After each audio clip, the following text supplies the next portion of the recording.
हो गया बैठ जा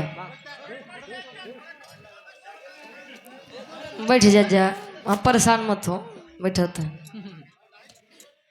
बड़ी बढ़िया बढ़िया गीत बारे सोलंकी भैया से बड़ा बढ़िया बढ़िया बात बताओ गर्दन पकड़ के मीजे रहे क्या बात है अनुभव बा वाह कहे वो दुलावा अपने दुलैया से कहे कि जवानी पालिश पुट्टी लगावत है ओठे में का रगड़ जात है तले नीचे से आवाज भर लाली नहीं जनता तो खरीदे कैसे पहुंचाऊंगा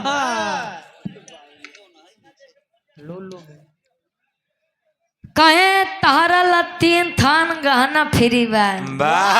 अरे कहबो करबा कि देबो करबा या महंगाई के दौर में अगर दे देबो 3 थान तो हमार कल्याण हो जाई अजले अब देबो नहीं तले रुचि पीछा छोड़ी है नहीं यार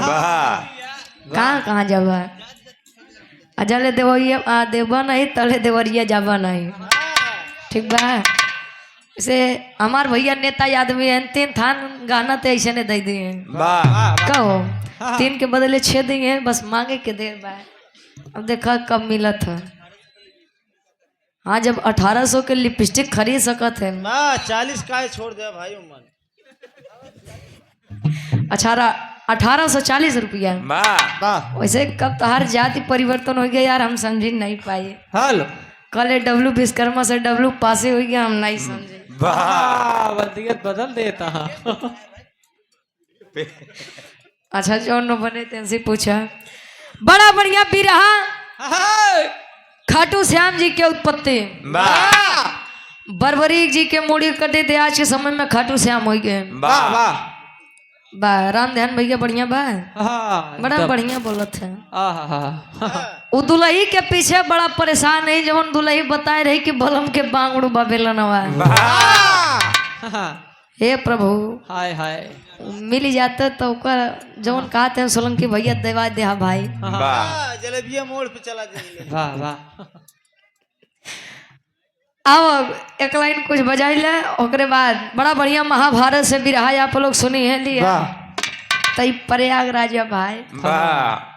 यही प्रयागराज है गुरुजी वाह अब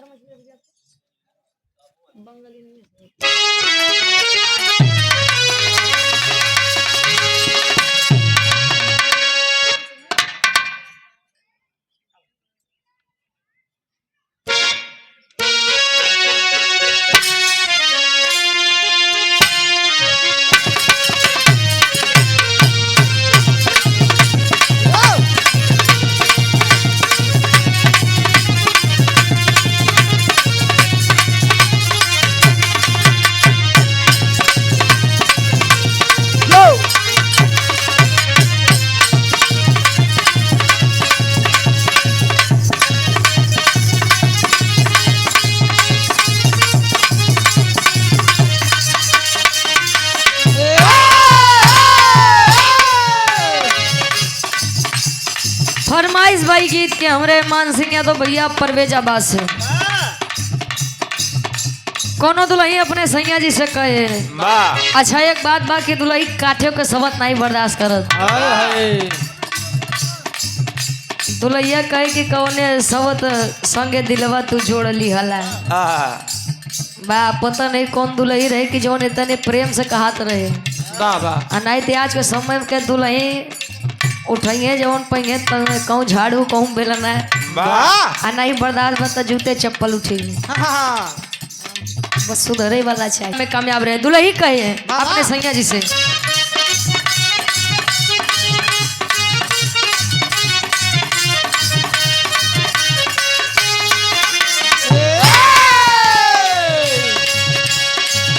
हाथी जोड़ी कहाँ तानी हाथी जोड़ी कहाँ तानी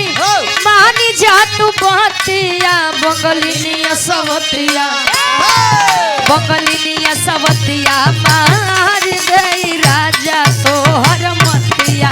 बंगलिनिया सवतिया मार गई राजा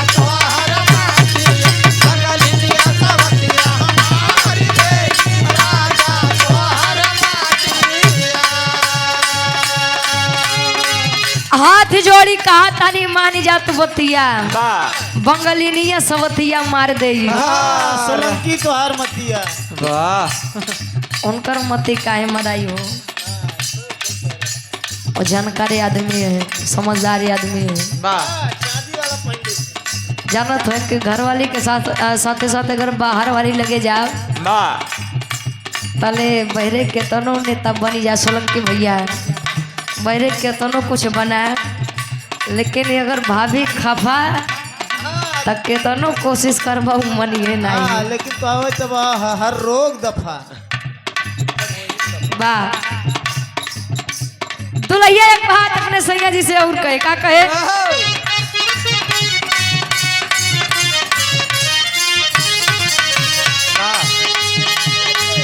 जाई के विदेशवा में हमके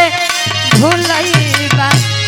हमके भुलाएगा हो हमके भुलाएगा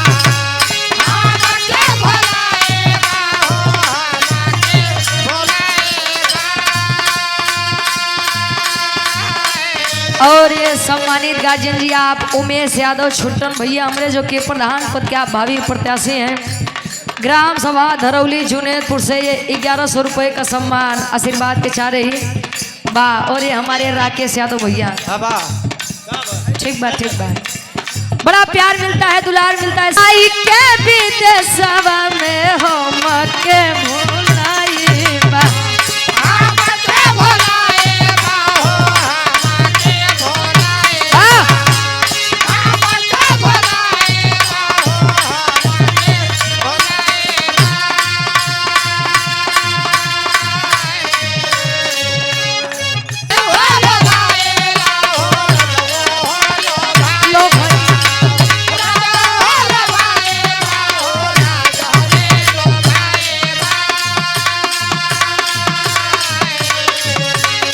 और ये 251 रुपये बाबा दीन कोटेदार साहब इसी ग्राम से गार्जियन जी 251 रुपये आशीर्वाद के चाह रही जाई के विदेशवा में हमके भुलाइबा ओही सावतिलिया पे राजा जी लो भाईबा हाथी जोड़ी कहा तानी हाथी जोड़ी कहा तानी जनी जकल कतिया बंगलिनिया सवतिया मारी दे राजा तोहर मतिया बंगलिनिया सवतिया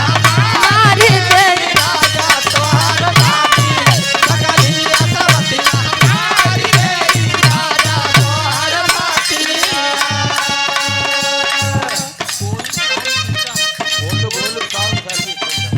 गोलू साउंड सर्विस 100 रुपया बुखाई गया का हो। वाह आशीष गौतम और सोनू गौतम इनका फरमाइश में टंगिया आवा ये रानी से जरिया हो सट के सूता बजरिया हो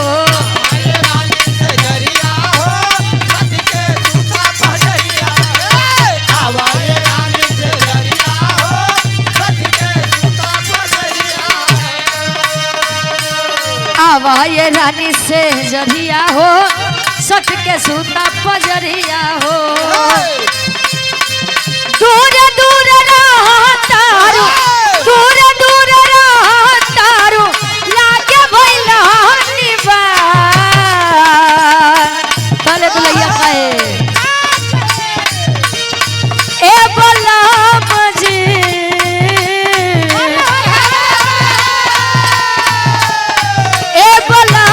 जी कमर में परेशानी बा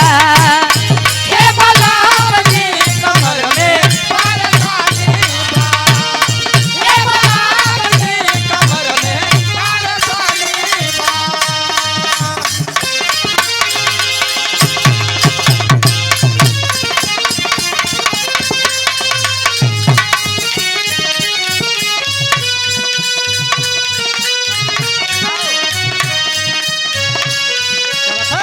रमेश यादव जी भाभी बीडीसी प्रत्याशी हैं जुनेदपुर बदरुद्दीनपुर से 100 रुपया।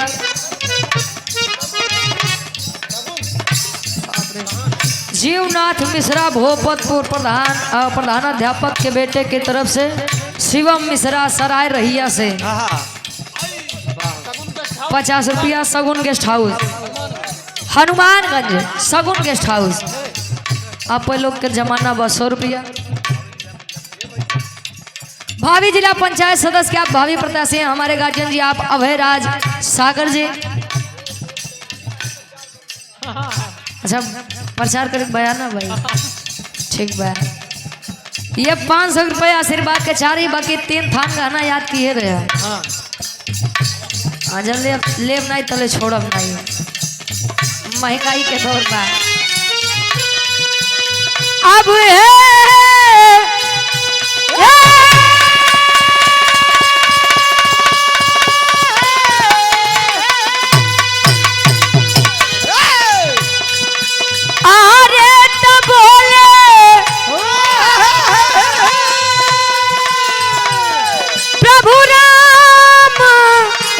चंद्र अब दई के मुनारिया हनुमत जल्दी है अरे हनुमत जल्दी है अरे तलई के मोरा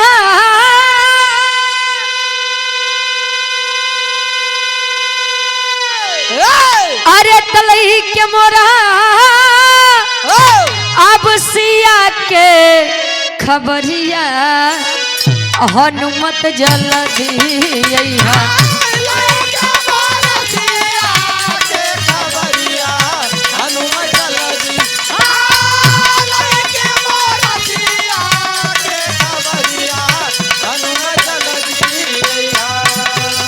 बाहर प्रेम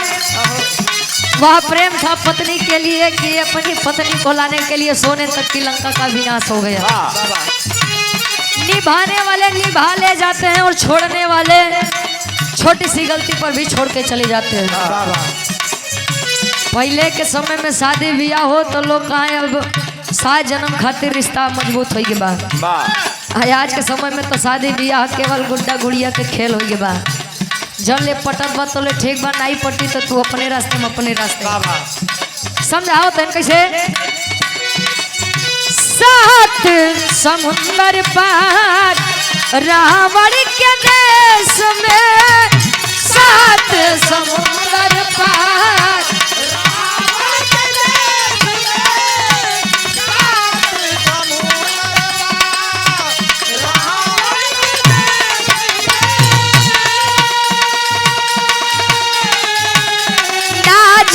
सिया मोरा होई है कवना भेष में होई है कवना भेष में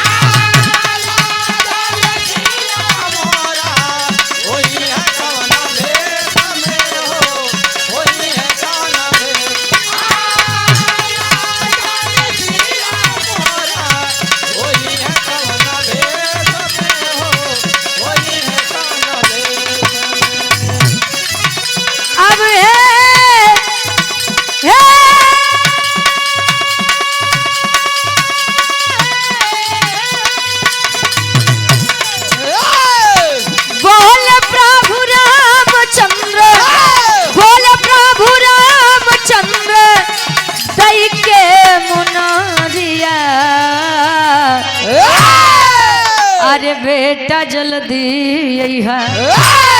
हनुमत जल्दी है अरे तलई के मोरा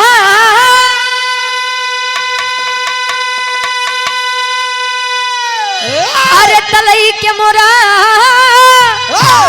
अब सिया के खबरिया हनुमत जल्दी है